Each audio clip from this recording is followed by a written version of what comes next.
Hello, I'm Chris, this is Gross Models, and this is day 22 of 30 Days Lost in Space. Now, I'd lost the intro that I did for this when I did the day, but now I come to edit it, I found that it's missing.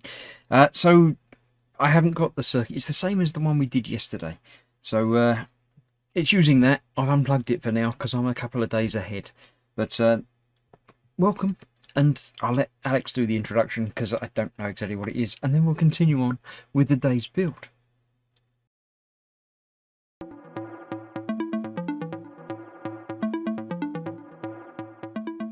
Incoming transmission once again from Inventor Corp. This is once again Alex. And yesterday we just finished getting the new OLED panel displaying the Hello World. And then I, as you can see, changed it to say that Alex rules. And I guess that's just my opinion. And as I mentioned yesterday, before we get you guys off the planet and launched off ship, we do need to make sure that this is calibrated correctly. It should be our very last component that needs to be configured. Right. As I said, today there's no new wiring, so this is exactly what we've got and what we're going to be sticking with. I have got the code over there, which is just a direct copy of what they've given us today. So I'm going to upload that to the board and we'll see what it does. And then I'll go through it and see if I can understand it and possibly make a few changes to it to see what happens. So we're compiling and uploading. It's still compiling. It's quite a lot of writing in this one, and obviously the big library as well. So it's now uploading. Right, there we go. You can see it doing things. Let's switch back to the view of the screen. This is what we've got it doing. It's cycling through 8 pages of things. So it's drawing boxes, circles, frame boxes, text, lines, triangles, and ASCII pages, and then changing the size of the font, basically. So it just cycles through doing that. Right, now comes the fun bit. If I can't get this to actually display so you can see it, I have to figure out some sort of framework to put it in. Right, let's go to the code and see if I can understand any of it. Right, at the top there, we're grabbing the library. Obviously, we know about that. And then we did what we did yesterday in setting the name for the library to U8G, and then setting the things for it for this particular combination of board and screen. Right, then we're setting the font to, I assume that's just the size of the font by the looks of it. Let's change some of that and see. Let's have a look. Let's make some changes to that. If I double that number and make that 15 as well, why not? And then upload that. We'll see what change that makes to the font. I think that should make it probably wider and not very legible. No, it's not declared in this scope. It says down the bottom there where you can't actually see it. Let me change my screen layout a little bit. If I unlock that, and then I should be able to. I don't really want to move it too much. I'll shorten it down a bit so it'll all fit on. You don't need that bit. There we go. It says that the font's not declared in this scope, so you can't go around changing things in that part of the text. So I'll put that back where it was. It's nice to understand what you can and can't change. So yeah, we can't do that. I don't know. Reference height extended text is obviously just different. Color, we haven't got any color to worry about. Font position top, I think is just because we're putting it on the top. Let me just compile that to get rid of that. It should say it's okay. Yes, it's okay this time. Right. So we're setting up several different void sections that we will call later. So we'll worry about calling those later. We'll go down to the actual thing. That's the ASCII 1 and ASCII 2. Right, pages. There we go. This is the get mode. Right, I don't understand very much of this at all. Drawing pixels, I understand. That's a code that we're calling from the library. Setting the colour. Then we're... right. B equals A, definitely less than 5.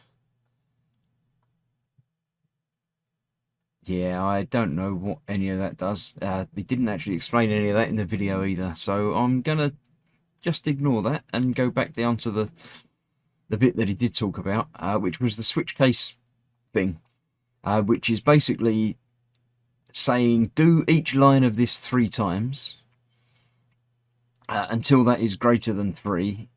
Keep doing the same case. When it finishes, break and go to the next case. So the first thing it's doing is drawing the box frame. It's calling the box frame program, basically.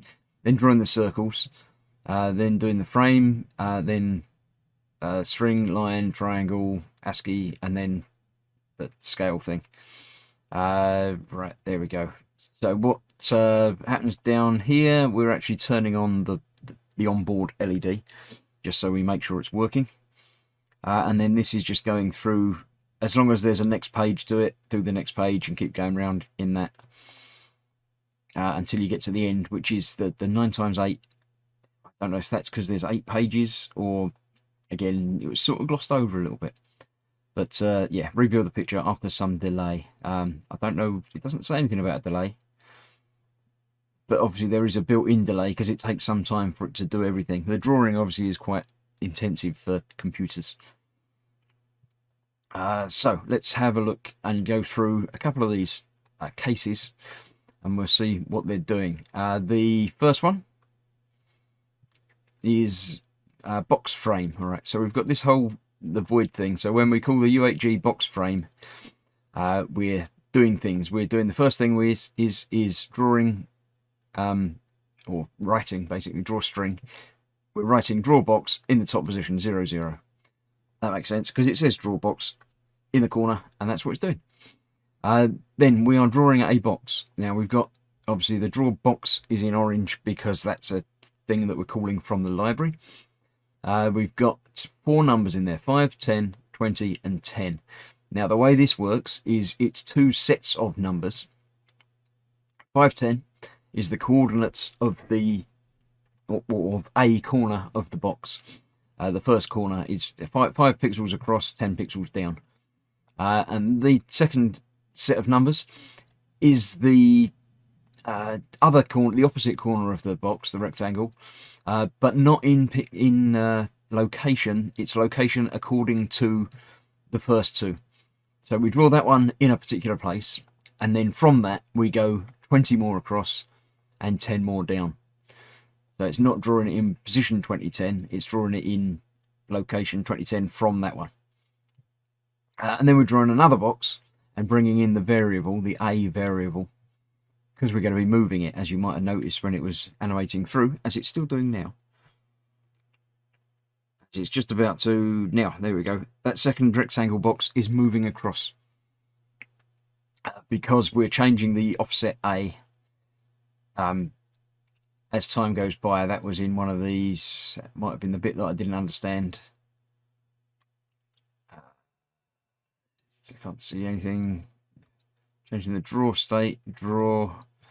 Can't see it calling A at all anywhere in there. It must have been up in the first bit that I didn't notice. Let's check that and see. It's got to be in here somewhere. Draw circle. It's calling the A in there and in the box frame bit as well. But it's not saying what the A is, or we're not adding anything to the A. Not the ASCII, right, it must be in here. Let's have a look. Oh, there we go. We've got A being called here. Drawing the background area. I assume that's doing nothing. Right, I don't understand where it's getting the A from or where it's changing, but that's obviously it works.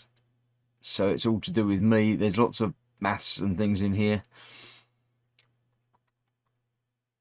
that I'm confused by. Yeah, I don't see how A is being changed.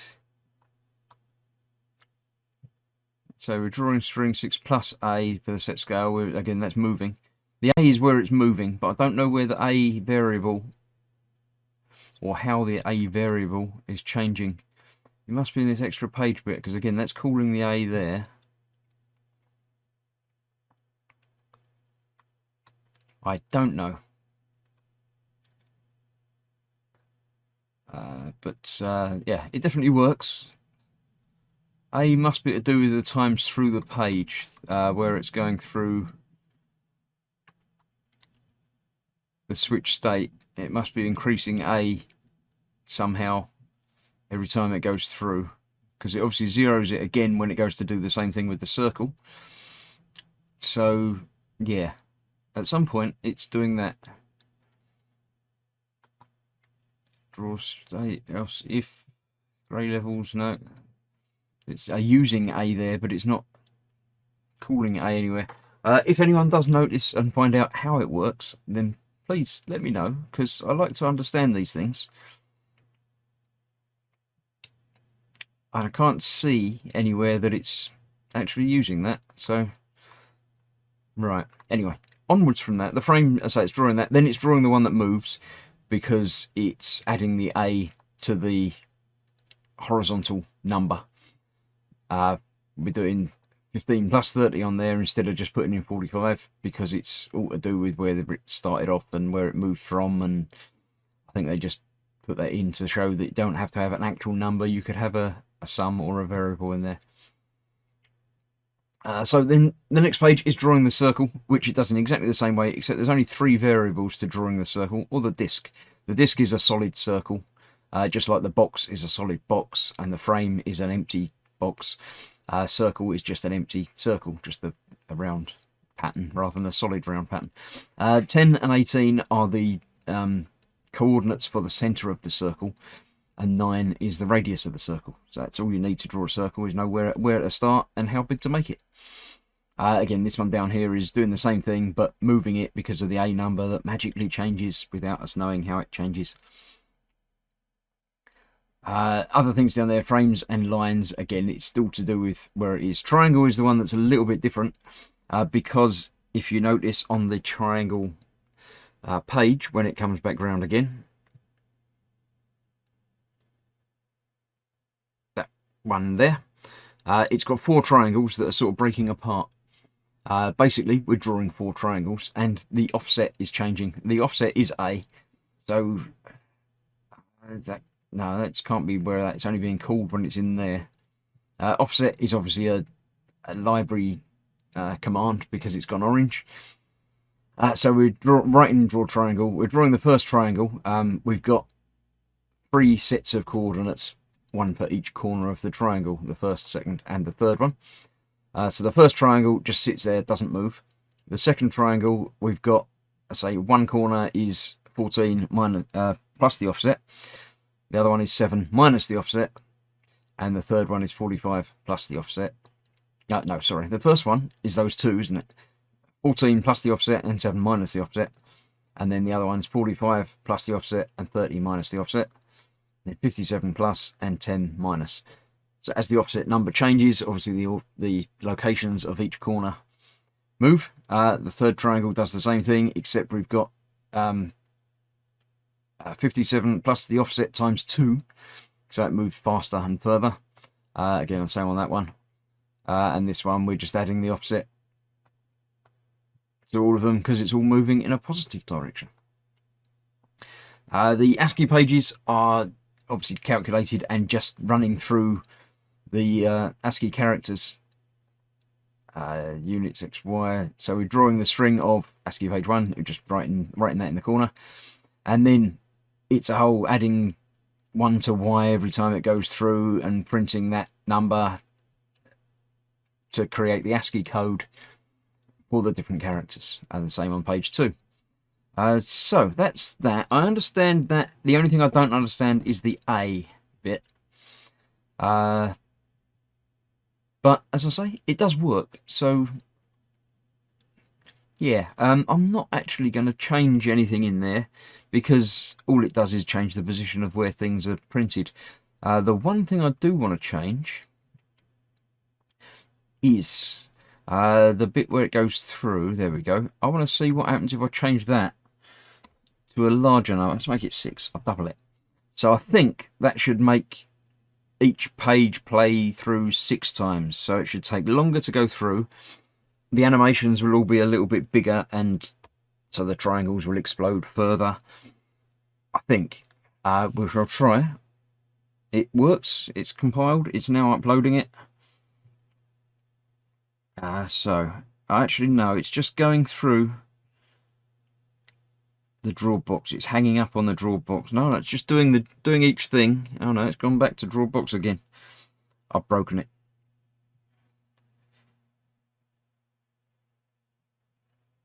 Does that take longer each time? It's going through the frame several times. I haven't been counting.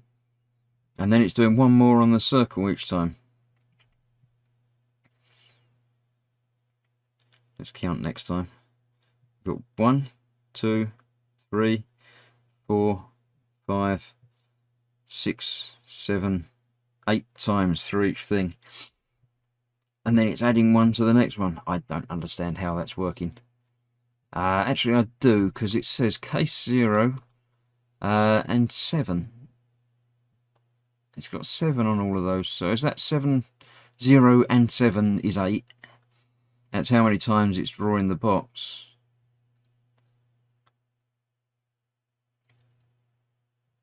I don't understand that. So I'm going to put that back to 3.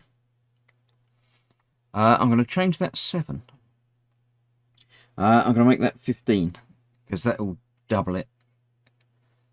7 was 8, so 15 is 16.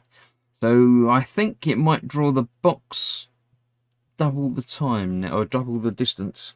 Maybe. I don't know. We'll see what happens. It likes it. It's accepted the code. And it's done no difference at all. It seems to be exactly the same.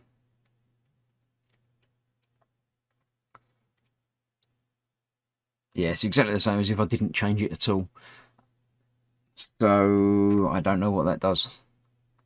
Right, I'm going to have a look behind the scenes and try and figure out what's what. I want to try and make each animation twice as long, basically. I'll see if I can figure it out. Assuming I can, I'll come back and tell you. If I can't, I'll come back and tell you. So, see you in a little while. Right, I've made several changes to several different parts in the software, changing numbers and doubling them and things, and nothing seems to make any difference to it. I am uploading it and making sure it goes through.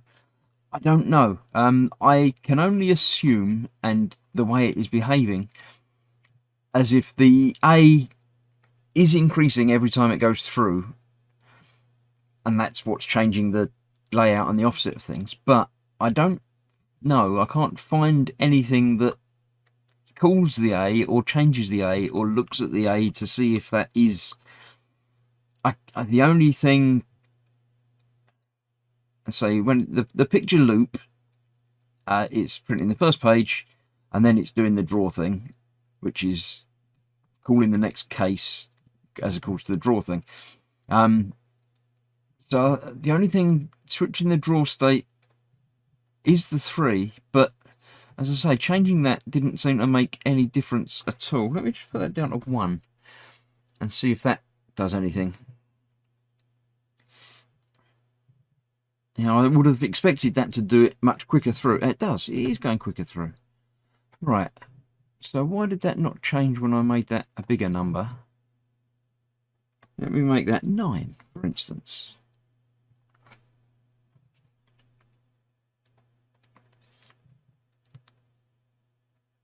And that's the one that just goes through it multiple times. So for some reason it goes through it. 3 is obviously the sweet spot that's been programmed onto that. Yeah, I don't understand why. It's increasing the A number every time it goes through there, which is increasing the way it's drawn. But I don't know where it's getting the A or how I can change what it does with that. Each and every one of these is using A in there, which must be a way of doing the count, the number of times it's gone through the box. But I can't see anything that says when to stop. You know, when A gets to a certain number, stop. Apart from that one down the bottom there. But that isn't. That's just making it go through each one multiple times. So I don't know. I'm sure that obviously there is a way of changing things and doing things. Hopefully, on the ongoing days, it will become clearer for me. And just like the first day was just turning on a light on the board, and that's second nature now, it wasn't at the time. So I'm hoping that by using the circuitry and the board more, and the screen more, and the libraries more, it will become, oh yeah, obviously that's what you need to do with that. But at the moment, it isn't. So I'm going to call that for the day. We've learnt some stuff and, well, basically just copied and pasted and understood a little bit about the drawing, but not much.